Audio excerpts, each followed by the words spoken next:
Père et du Fils et du Saint-Esprit, ainsi soit-il. Shalom, bien-aimés frères et sœurs dans le Seigneur. Nous sommes aujourd'hui le vendredi 11 décembre 2020 et nous méditons l'Évangile selon Saint Matthieu chapitre 11, versets 16 à 19. Jésus compare cette génération, notre génération, à des gamins assis sur les places qui en interpellent d'autres en disant, nous vous avons joué de la flûte et vous n'avez pas dansé. Nous avons chanté des lamentations et vous ne vous êtes pas frappé la poitrine. Dans la culture juive, effectivement, lorsque quelqu'un joue de la flûte ou joue de la musique, ceux qui sont autour, on s'attend à ce qu'ils dansent. On attend d'eux qu'ils fassent quelque chose, qu'ils dansent, qu'ils participent. Lorsque des personnes chantent des lamentations, on s'attend à ce que les autres qui sont autour, qui ne chantent pas, se frappent la poitrine. Donc, on attend une participation quelconque. Il en est de même pour notre vie spirituelle. Jean-Baptiste est venu, on a raconté qu'il ne mange pas, il ne boit pas, et on l'a traité de possédé. Le Fils de l'homme n'y échappe pas. Il est venu, il mange et il boit, et l'on dit, voilà un glouton et un ivrogne, un ami des publicains et des pécheurs. Bien-aimés frères et sœurs, le Christ est venu. Le Christ vient. Il est, il était et il vient.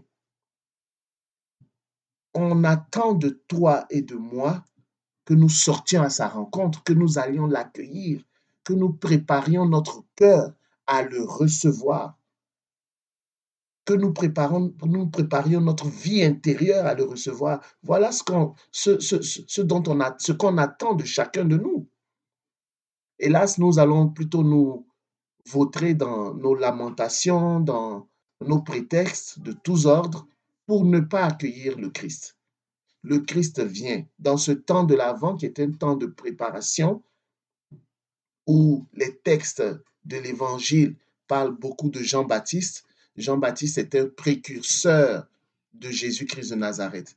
Jésus-Christ est venu, il est mort, il est ressuscité, mais il revient une seconde fois. Et il y a encore des Jean-Baptistes aujourd'hui qui sont des précurseurs, chaque baptisé qui évangélise, qui proclame la parole de Dieu, qui prêche par son comportement et par ses paroles, est un précurseur de la seconde venue de Jésus-Christ.